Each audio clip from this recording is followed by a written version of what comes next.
Sociolinguística, né? Então, esse vídeo faz parte dessa playlist específica e hoje eu quero continuar tratando sobre situação ou contexto social como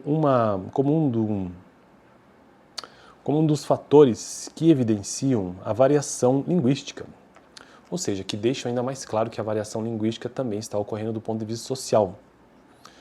A variação social, ou também conhecida como variação diastrática, ela difere da variação geográfica, também conhecida como variação diatópica. Esses dois nomes mais técnicos, diatópica e diastrática, eu sempre confundo, e eu acho que todo mundo, né?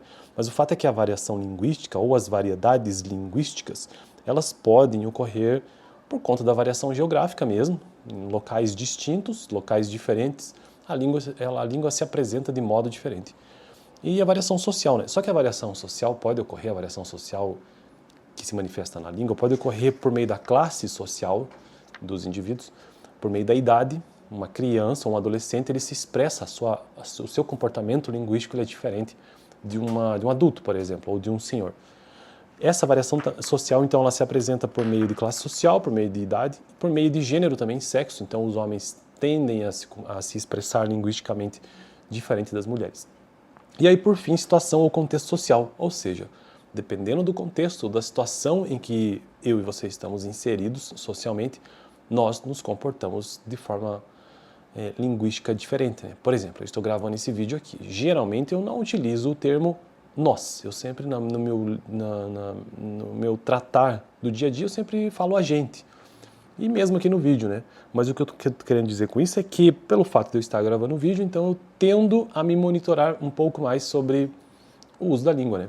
Então, isso aqui é um exemplo de contexto social, de situação social, que também entre os meus amigos é diferente, entre a minha família, eu tenho um comportamento linguístico diferente com os meus pais, por exemplo, e assim por diante. E aí o livro aqui, texto base, que é Introdução à Linguística, Domínios e Fronteiras, volume 1, tem mais um pouco de texto sobre essa questão, né, sobre a situação ou contexto social. Ou seja, Fishman, 1972, assim se pronuncia: uma situação, abre aspas aqui, é definida pela ocorrência de dois ou mais interlocutores mutuamente relacionados de uma maneira determinada, comunicando sobre um determinado tópico num contexto determinado, ou seja, pessoas se comunicando, no mínimo duas.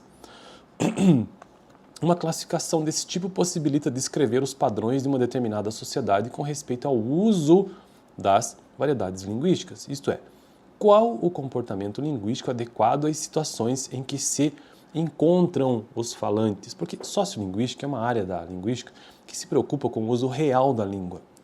Então, não leva em consideração gramática estritamente, claro que considera, mas não estritamente. Então, sociolinguística é essa relação entre linguagem e sociedade, linguagem e o social. E aí se considera o quê? O uso real da língua, que é diferente da gramática normativa na maioria das vezes.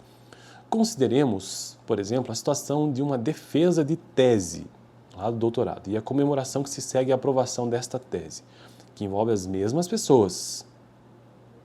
As diferenças existentes entre as duas situações, tema das conversas, local, etc., podem fazer com que uma sociedade considere adequado utilizar variedades linguísticas diferentes ou a mesma. Segue-se, então, que cada grupo social estabelece um contínuo de situações cujos polos extremos e opostos são representados pela formalidade e pela informalidade. Em nossa sociedade, conferências, entrevistas para obtenção de emprego, solicitação de informação a um desconhecido, contato entre vendedores e clientes, são, em geral, vistos como situações formais.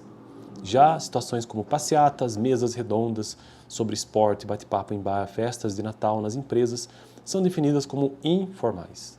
As variedades linguísticas, portanto, utilizadas pelos participantes das situações, devem corresponder às expectativas sociais convencionais, aquilo que é construído naquela relação. O falante que não atender às convenções pode receber algum tipo de, entre aspas, punição, representado, por exemplo, por um franzir de sobrancelhas. Não deixa de ser uma punição, né? Há um tipo de interação social particular em que um falante decide mudar de variedade linguística sem que tenha ocorrido mudança de situação. É o que Fishman chama de mudança metafórica. Bom, mas esse é assunto para um outro vídeo, para o próximo, inclusive, e eu fico por aqui, né? Então, vimos no vídeo de hoje um pouco mais sobre o que seja a situação ou contexto social como um fator que determina ou que evidencia uma variedade linguística ou as variedades linguísticas, beleza? Fico por aqui então, até o próximo vídeo sobre sociolinguística e mudança metafórica do ponto de vista da sociolinguística. Valeu!